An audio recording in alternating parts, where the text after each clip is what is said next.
নমস্কার। কলকাতার কাছেই দ্বিতীয় পরিচ্ছেদ অর্থাৎ পার্ট 3 নিয়ে আপনাদের কাছে উপস্থিত হলাম। কেমন লাগে গল্পটি আমাকে অবশ্যই জানাবেন, কারণ অত্যন্ত অসাধারণ একটি গল্প, যা মন ছুঁয়ে দেওয়ার মতো। বেশি কথা না বলে তাহলে আমি পার্ট 3 শুরু করলাম। কিছুদিন পরে সংবাদ এলো নরেনদের বাড়িটা সরকার বাহাদুর কিনে নিচ্ছেন। খিদিরপুর ডাকে পড়বে। শুধু ও বাড়িটা নয়, ও অঞ্চলের আরো অনেক বাড়ি। এ খবর নাকি বহুদিন আগেই পাওয়া গেছে, কিন্তু না বড় ভাই না ছোট ভাই কেউ কোনো ব্যবস্থা করেনি। যখন আর 7-8 দিন মাত্র বাকি আছে দখল করা, তখন চৈতন্য হলো। কোথায় যাওয়া যায় এ এক সমস্যা। জিনিসপত্র বিস্তর, বাসন কোসন, খাট বিছানা, সিন্দুক বাক্স, গুরুগিরির প্রাপ্য বহু জিনিস জমেছে বংশ পরম্পরায়। ক্ষমা এলেন দেখা করতে রাসমণির কাছে। তুমি যদি ভাই কিছু রাখো। রাসমণি অল্প কথার মানুষ। তিনি কথা শেষ করতে না দিয়েই বললেন, সে হয় না দিদি। একে আমি ভাড়াটে বাড়িতে বাস করি, স্থান কম, তার উপরে কুটুমের জিনিস আমি রাখতে পারবো না। এ নিয়ে ভবিষ্যতে অনেক কথা হতে পারে। আমাকে মাফ করুন। অগত্যা ক্ষমাকে চেপে যেতে হলো। চলে আসার সময় রাসমণি পরামর্শ দিলেন, দিদি একটা কথা বলি, মনে কিছু করবেন না। ছেলেগুলো আপনার কেউই ভালো নয়। অনেক দুঃখ পেতে হবে ওদের নিয়ে। অত জিনিস আপনি কি করবেন? যত বড় সংসার হোক, অত জিনিস লাগবে না কখনোই। মিছিমিছি এখান ওখান করায় বিস্তর লোকসান হবে দেখবেন। বরং এক কাজ করুন, কিছু কিছু নিজে দাঁড়িয়ে থেকে বেচে দিন। টাকাটা নিজের কোনো বিশ্বাসী লোকের কাছে রেখে যান। এরপর ঢের কাজে দেখবে। কথাটা ক্ষমার পছন্দ হলো না। যেন বহু সৎ পরামর্শই বহু লোকের হয় না। স্থির হলো যে কিছু জিনিসপত্র এবং এক সিন্ধুক বাসন বউবাজারে এক শিষ্যা বাড়ি রাখা হবে, এবং বাকি জিনিসপত্র 2টি নৌকায় বোঝাই দিয়ে ওরা চলে যাবেন গুপ্তি পাড়ায়। সেখানে ওদের এক যজমানের বাড়ি পড়ে আছে। থাকার কোনো অসুবিধাই হবে না। শুধু পুরুষ 2জন কলকাতায় থাকবে একটা ঘর ভাড়া করে। সরকারি টাকাটা হাতে পেলেই জমি কিনে অন্যত্র বাড়ি আরম্ভ করবে। মেয়েরা একেবারে ফিরবে নতুন বাড়িতে। ক্ষমা যাবার সময় বারবার 2 ছেলের হাতে ধরে বলে গেলেন, দেখিস বাবা, তোরা যেন নিশ্চিন্ত হয়ে থাকিসনি আমাদের সেই জঙ্গলে পাঠিয়ে। তাছাড়া নগদ টাকা হাতে বেশি দিন থাকে না। খরচ হয়ে গেলে আর বাড়ি করাই হবে না। আর দেখিস 2 ভাই রইলি, সৎভাবে থাকিস, দোয়াই তোদের। নরেনই ওদের পৌঁছে দিতে গিয়েছিল। আসবার সময় বিশেষ করে তাকে বলে দিলেন, দাদাকে মান্য করবি, অমন করে যখন তখন ঝগড়াঝাটি করিসনি, বুঝলি? আর যত শিগগির পারিস আমাদের নিয়ে যাস। এই নিবান্দাপুরীতে 3 মেয়ে ছেলে রইলুম। নিশ্চয়ই মা, সে কথা বলতে, দেখো না 3 মাসের মধ্যেই বাড়ি শেষ করে নিয়ে যাচ্ছি তোমাদের। সরবে আশ্বাস দেয় নরেন। এর পরের ইতিহাস অত্যন্ত অস্পষ্ট। বাড়ির টাকাটা পাওয়া গিয়েছিল মাস কতকের মধ্যেই, ক্ষমা তা জানেন। এর ভিতরে 2 ভাই নিয়মিত আসতো, কিন্তু টাকা পাওয়ার পরই ওদের দেখা পাওয়া দায় হয়ে উঠল। টাকাটা পাওয়ার দিন 15 পরে প্রথম একদিন নরেন এলো অত্যন্ত সেজেগুজে। দামি সিল্কের পাঞ্জাবি, পকেটে সোনার ঘড়ি, ভালো পামশু জুতো। ক্ষমা ছেলের রকম সকম দেখে সন্দিগ্ধ হয়ে উঠল। বললেন, হ্যাঁ রে, টাকা পয়সা ওড়াচ্ছিস না তো 2 হাতে? এত সাজগোজ কেন? এসব এলো কোথা থেকে? নরেন রাগ করে বলল, তোমার এক কথা, আমি বুঝি রোজগার করতে পারি না? হ্যাঁ, তুই আবার রোজগার করবি, মুখ ডিম। কি বলবো, অবোধ মেয়ে মানুষ, তাই মা। নইলে একথা অন্য কেউ বললে এক চড়ে মুন্ডু ঘুরিয়ে দিতুম। অপমানের ভয়ে ক্ষমা চুপ করে রইল। শ্যামা কিন্তু ছাড়লে না। রাত্রে জিজ্ঞাসা করলে, হ্যাঁ গা, মাকে তো খুব বড় বড় কথা বলে ধমকে দিলে। মোদ্দা টাকাটা কিসে রোজগার করলে তা তো বললে না। তুই থাম, তুই কি বুঝবি? তবু শুনি না। বুঝি না বুঝি, কানে শুনেই জীবন সার্থক করি। খানিকটা চুপ করে থেকে নরেন বললে, ফাটকা খেলে জিতেছি, খেলায় আবার টাকা জিতবে কি গো? তাকেই বুঝি জুয়ো বলে? কতকটা ভীত কণ্ঠেই প্রশ্ন করল শ্যামা। সবটাতেই বড্ড ফ্যাচ ফ্যাচ করিস ছোট বউ, চুপ কর। এরপরে চুপ না করলে কি হবে শ্যামা তা জানত। সে চুপ করেই গেল। নরেন তার পরের দিন কলকাতায় ফিরে গেল। বহু অনুরোধেও থাকতে রাজি হলো না। বলল, দিনরাত জমি খুঁজতে হচ্ছে, তোমাদের এই অবস্থায় ফেলে রেখেছি। আমার একটা আক্কেল আছে তো, দাদার আর কি, না করবে খোঁজ, না করবে দেখাশোনা, যা করব সব আমি। ক্ষমা ভয়ে ভয়ে তবু বললেন, হ্যাঁ রে, তাই এত জমি কলকাতায় খুঁজতে হচ্ছে কেন তবে? তবে আর মেয়ে মানুষের বুদ্ধি বলেছে কেন? জমি অমনি কিনলে হলো? পাড়া ভালো হবে, জমি সস্তা হবে, নির্দায় নির্দোষ, তবে তো দেখে শুনে কিনবো। যা তা একটা জমি কিনি, আর টাকা কড়ি খরচা হওয়ার পর তার ফ্যাঁকড়া বেরোক, ওসব কাজ আমার দ্বারা হবে না। এরপর কিন্তু মাসখানেক আর কোনো ভাইয়ের পাত্তা রইল না। ক্ষমা খুব উদ্বিগ্ন হয়ে উঠল। খরচপত্র তার কাছে ছিল সামান্যই, সেসব ফুরিয়ে এসেছে। তার চেয়েও বড় কষ্ট, বাজার হাট করে কে? দুটি অল্প বয়সী বধূ নিয়ে তিনি একা স্ত্রীলোক, প্রকাণ্ড বাগানের মধ্যে বাড়ি, কাউকে ডাকলে সহসা সাড়া পাওয়া যায় না। একটি মেয়ে বাইরে তোলা কাজ করে দিয়ে যায়, তাকে দিয়ে হাট করানো যায় না। সে যদি দয়া করে কোনো ছেলেপুলেকে ডেকে দেয় এবং দয়া করে হাট করে দেয় তো হয়, নইলে হয় না। ইতিমধ্যেই দিন 2-3 করে 4-5 বার উপোস করতে হয়েছে সবাইকে।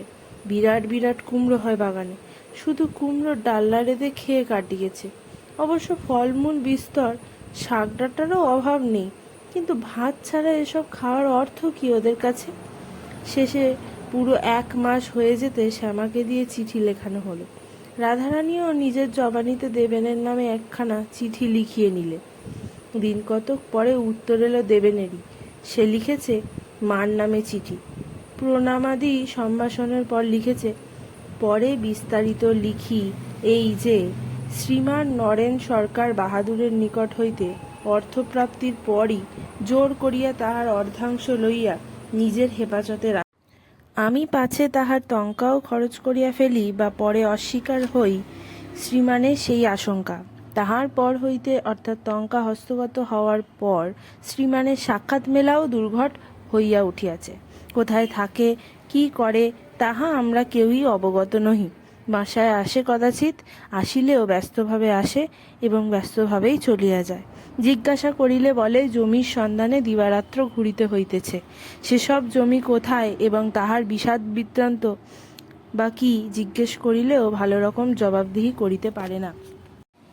ইতিমধ্যে আমি কয়েকটি বাটি ও জমি দেখিয়াছিলাম, তাহাদের মূল্য সুলভ বলিয়া বোধ হয়, কিন্তু তথাপি শ্রীমানকে সেসব দেখাইতে পারি নাই। অথচ তাহার সম্মতি ব্যতি রেখে কিনাও আমার পক্ষে সম্ভব হয় না, কারণ বাটি বিক্রয়ের মূল্য আমার হাতে যে অর্ধাংশ আছে তাহা যথেষ্ট নয়। এমতাবস্থায় কি যে করি ভাবিয়া ঠিক করিতে পারিতেছি না। এধারে আমি যে মোকামে চাকরি করিতাম তাহাদের অবস্থা খারাপ হইয়া পড়ায় আমার চাকুরিও গিয়াছে। এক্ষণে চাকুরি খুঁজিব না বাড়ি খুঁজিব না শ্রীমানের খোঁজ করিব, কিছুই বুঝিতে পারিতেছি না। এক্ষণে সেবকের প্রতি আপনার আজ্ঞা, কি জানিতে পাইলে সুখী হইতাম। প্রণামান্তে নিবেদন মিতি। চিঠি শুনে ক্ষমা কাঠ হয়ে উঠলেন। অনেকক্ষণ চুপ করে থেকে শুধু বললেন, ছোট বৌমা, সেসব ঘড়ি আংটি জামা কোথা থেকে করলে? নরেন আমাকে তা বললে না, তোমাকে কিছু বলেছিল? শ্যামা নত মুখে উত্তর দিলে, বলেছিলেন কি এক জুয়া খেলায় জিতেছেন, কিন্তু সে আমার ঠিক বিশ্বাস হয় না মা। ক্ষমার বুক ফেটে যেন একটা দীর্ঘ নিঃশ্বাস বেরিয়ে আসে। তিনি একটা উত্তরও আর দিতে পারেন না। এরপর 2 দিন সেই 3টি প্রাণী কাটল অবর্ণনীয় দুশ্চিন্তার মধ্যে। দেবেনকে কি লিখবেন ক্ষমা তাও ভেবে পান না। কিন্তু 3য় দিন অকস্মাৎ নরেনের এক চিঠি এসে গেল। সে চিঠিও মায়ের নামে, কারণ গুরুজনরা থাকতে স্ত্রীকে চিঠি লেখা তখন নির্লজ্জতা বলে গণ্য হতো। আঁকাবাঁকা হরফে বিশ্রী লেখা, অসংখ্য বানান ভুলে ভর্তি। দাদাকে জমির সন্ধান দিয়া দিয়া হয়রান হইয়া গেলাম। না হয় দাদার পছন্দ, না হয় মতির স্থির। এমতাবস্থায় কি করিব লিখিবেন? এধারে টঙ্কা সব জলের মতো খরচ হইয়া যাইতেছে। তাহা ছাড়া আপনার নিকট লিখিতে লজ্জা হয়। দাদার স্বভাব চরিত্র বোধহয় খারাপ হইয়া যাইতেছে। দাদা হামেশাই রাত্রে বাসায় ফেরেন না, ইত্যাদি। শ্যামা চিঠি পড়া শেষ করতেই রাধারানী ডাক ছেড়ে কেঁদে উঠল। ক্ষমা ব্যাকুল হয়ে ওকে সান্ত্বনা দেবার চেষ্টা করতে লাগলেন, কিন্তু শ্যামা জোর করে বলে উঠল, কেন দিদি মিথ্যে মন খারাপ করছো? ও সমস্ত মিছে কথা, বুঝতে পারছো না? তবু বহুক্ষণ পর্যন্ত রাধারানীর চোখের জল থামল না। তার নিজের স্বামীর ওপরও বিশেষ আস্থা ছিল না। ক্ষমা সারা রাত ভেবে পরের দিন ভোরবেলা উঠে শ্যামাকে বললেন, ছোট বৌমা, তুমি আমার জবানিতে ওই দুই বাঁদরকে লিখে দাও এখানে পত্রপাঠ চলে আসতে। লিখে দাও যে আমার খুব অসুস্থ, বাঁচবার আশা নেই, এসে পড়লে যেমন করেই হোক আটকাতে হবে। আর আমার কলকাতায় বাড়ি ঘরের দরকার নেই, এখানে কিছু ধান জমি করে একটা চালা তুলে নিক, শেষে কিছুই আর থাকবে না। শ্যামা একটু ইতস্তত করে শেষ পর্যন্ত সেই মর্মে চিঠি লিখে দিলে। পাশের বাড়ির তাঁতি ছেলেটিকে দিয়ে অনেক কষ্টে সে চিঠি ফেলানোও হলো। তারপর তিনজনে সেই নির্জন বিরাট বাড়িতে সংশয় কণ্টকিত চিত্তে প্রতীক্ষা করতে লাগলো মানুষের বা অন্তত একটা উত্তরে। কিন্তু একটির পর একটি করে দীর্ঘ দিন, দীর্ঘতর রাত্রির সঙ্গে গ্রথিত হতে লাগলো। শুধু না এলো মানুষ, আর না এলো উত্তর। মাসখানেক দেখে পাড়ার লোকদের ধরে একজনকে ক্ষমা কলকাতা পাঠালেন। সে ফিরে এসে বললে, ও বাসায় কেউ থাকে না, কোথায় থাকে তাও কেউ বলতে পারলে না। এরপর স্ত্রীলোক তিনটির যেভাবে দিন কাটতে লাগলো তা সহজেই অনুমেয়। ক্ষমার সম্ভব বোধ ছিল অসাধারণ।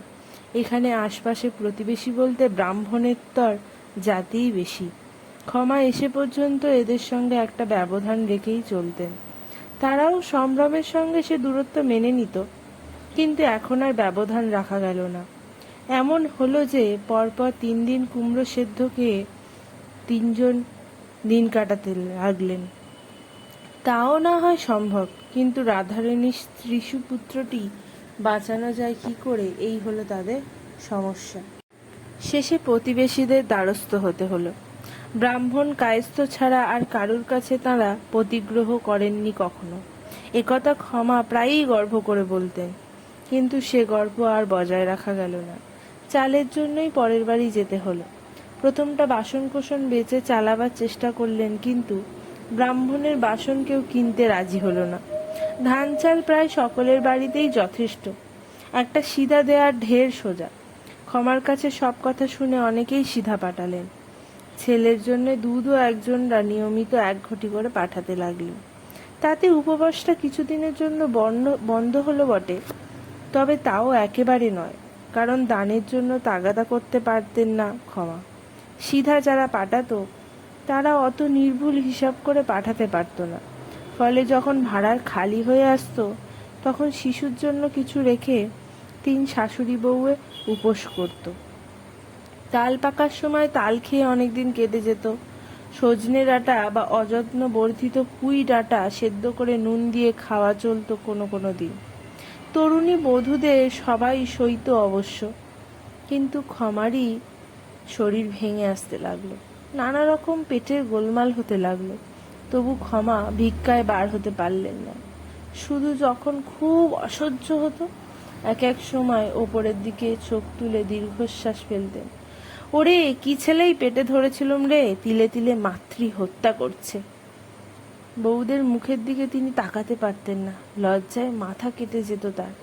মাঝে মাঝে কেঁদে ফেলে বলতেন, এমন জানলে কিছুতে ওদের বিয়ে দিতুম না মা, তোমাদের মুখের দিকে যে চাইতে পারি না, আমাকে তোমরা মাপ করো। মাস 2 এমনই কাটবার পর ক্ষমা প্রস্তাব করলেন, আমার অদৃষ্টে যা আছে হবে, তোমরা বাপের বাড়ি চলে যাও। আর কতদিন এভাবে কাটাবে? সে প্রস্তাবে ওরা কেউই রাজি হলো না। রাধারানীর বাপের বাড়ির অবস্থা বিশেষ ভালো নয়, তার উপর দেবে নীতি পড়বে এমন ঝগড়াঝাটি করেছে যে তাদের সঙ্গে মুখ দেখা দেখি বন্ধ। যদি বা দেবেন কোনোদিন এখানে আসে তো বাপের বাড়ি থেকে যে স্ত্রীকে সে আনতে যাবে না, এটা রাধারানী নিশ্চিত জানে। আর শ্যামা, তারও ওই অবস্থা। তার মা তাকে আশ্রয় দিতে পারতেন হয়তো, কিন্তু সে যে একরকম জোর করেই শ্বশুরঘর করতে এসেছে, এখন আবার কোন মুখে সেখানে ফিরে যাবে? মুখে বললে সে হয় না মা, আপনাকে এই অবস্থায় ফেলে কোথায় যাব? আনন্দে স্নেহে বিগলিত হয়ে ক্ষমা ওকে বুকে চেপে ধরলেন। ওদের এই জীবনে আনন্দ ও আশার দিন হয়ে উঠেছিল পাড়ার নেমন্তন্নের দিনগুলি। আগে ক্ষমা এখানে কোনো নেমন্তন্ন নেননি, কিন্তু এখন আর বউদের আটকান না। উপবাস তো লেগেই আছে। বেচারারা এক আধ দিন যদি পেট ভরে খেতে পায় তো সেই ভালো। বিয়ে বা অন্নপ্রাশন উপলক্ষ হলেই বিপদ হয়, যৌতুক করার প্রশ্ন ওঠে। ক্ষমা অতি কষ্টে লক্ষ্মীর কৌটো ঝেড়ে ঝুড়ে সিঁদুর মাখা আধুলি বা সিকি বার করেন।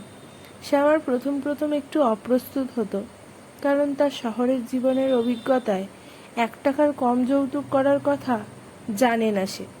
তবে এখন এখানে দেখে যে সিকি আধুলি কেন, দুয়ানিও যৌতুক করে অনেকে। পাড়ার গরিব দুঃখী বা নিম্ন শ্রেণীর যারা খেতে আসে তাদের অনেক সময় দয়া করেই খেতে বলা হয়, কিন্তু সে দয়া তারা গ্রহণ করতে চায় না। সামাজিক মর্যাদা না পেলে খেতে প্রস্তুত নয়। সেই জন্যেই দুয়ানি পর্যন্ত যৌতুক নিতে হয়। অবশ্য বিয়ে বা অন্নপ্রাশন ছাড়া অন্য নিমন্ত্রণগুলিও লোভনীয়। অসংখ্য ব্রত ও পার্বণ লেগেই আছে। ব্রাহ্মণের সধবা চাই সেসব ঘরে। এ উপলক্ষে শুধু খাওয়াই নয়, সিঁদুর, আলতা, দক্ষিণা, মিষ্টি, পান, সুপারি এও তো আছেই। সময়ে সময়ে গামছা ও কাপড়ও মেলে। রীতিমতো রোজগার। উপার্জন করার যে কি আনন্দ, সে স্বাদ শ্যামা প্রথম প্রায় বেশ মনে আছে ওর প্রথম দিনকার কথা। তাঁতিগিন্নি এসে হাত জোর করে ক্ষমার কাছে বললেন, বাবুন মা, বলতে সাহস হয় না, কাল আমার বড় বউয়ের নিত সিঁদুরের ব্রত উদযাপন। 12টি ব্রাহ্মণ সধবা অন্তত খাওয়াতে হবে। বৌমারা যদি দয়া করে যান, আরও অনেকে তো আসবে। ক্ষমা অনেকক্ষণ চুপ করে রইলেন। বোধ করি নিজের মনের সঙ্গেই একটু প্রবল দ্বন্দ্ব চলছিল।